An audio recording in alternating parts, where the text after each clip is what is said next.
Okay, we're back here. I'm going to do a very short reloading video for this final seating depth test. There's 18 rounds with 2 sighting / fowler rounds because the gun gets cleaned every time, so I always just do 2 to 3 fouling rounds. I'll just take a short little video of doing some charging of the cases.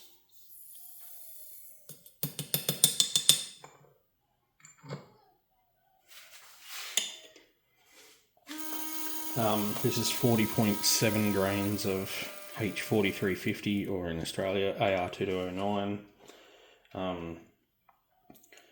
This is netting about 2670 to 2680 feet per second. This is below the ADI book max.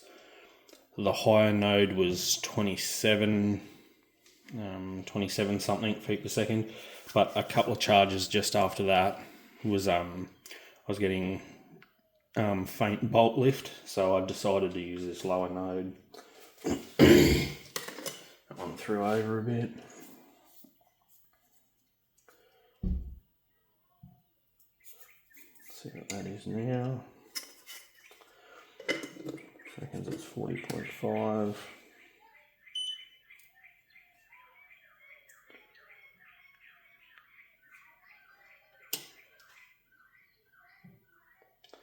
Back to 40.7.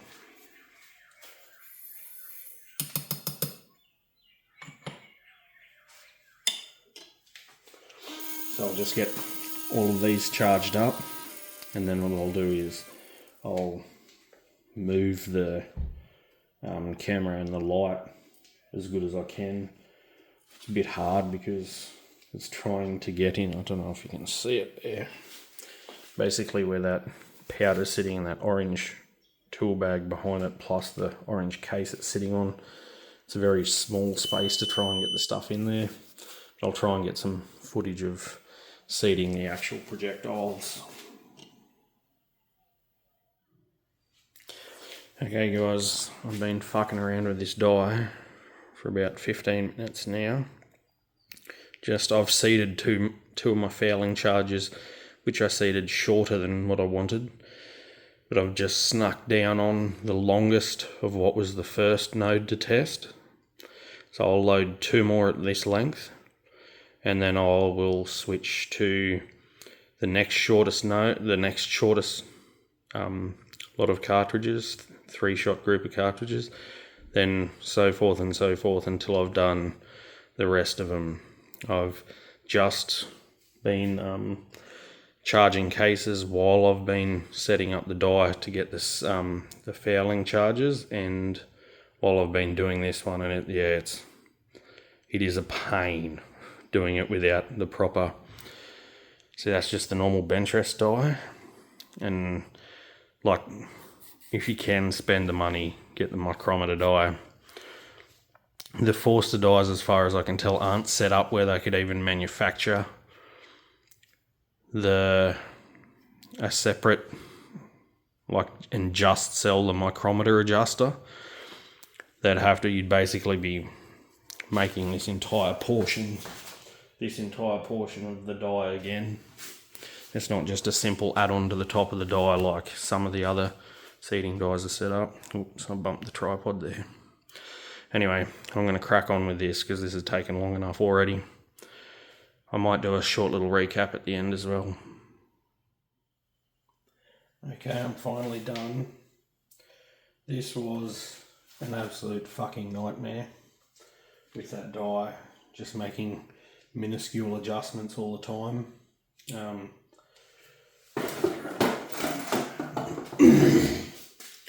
Just step behind here so I can get this in focus. Tell you what I've learned about these. They don't seem very consistent either.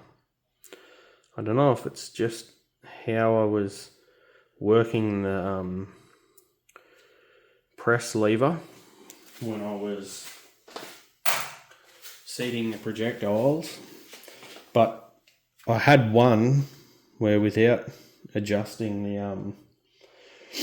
without adjusting the die seating stem at all, I got like 0.006 difference in the seating. And it had a lot less resistance on it.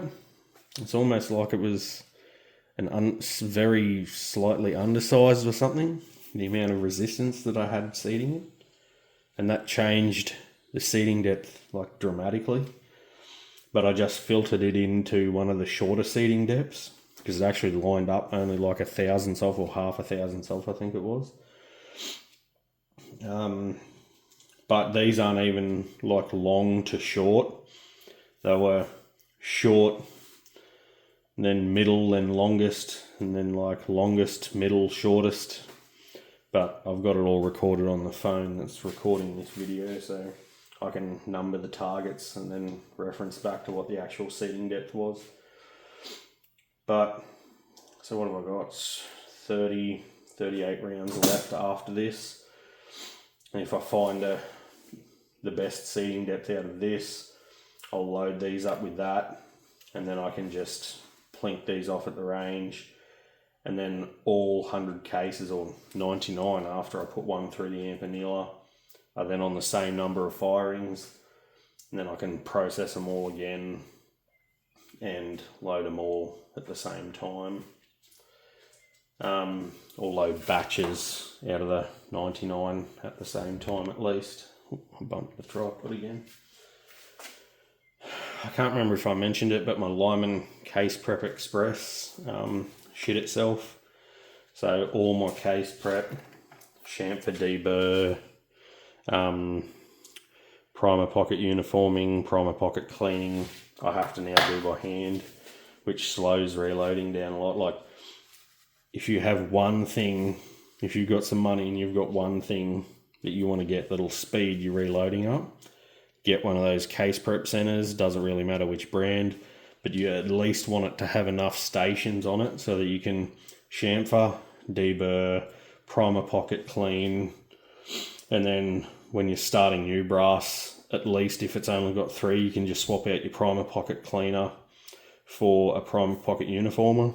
Better yet, if you've got a large primer pocket cleaner, small primer pocket cleaner, and then any others, like another good one to have on there is a brush, so that you can put a fairly caliber specific brush on that after you've chamfered and deburred, just pass it over the brush to get any chips or shavings out of the necks, stuff like that. Yeah, that's this test loaded up.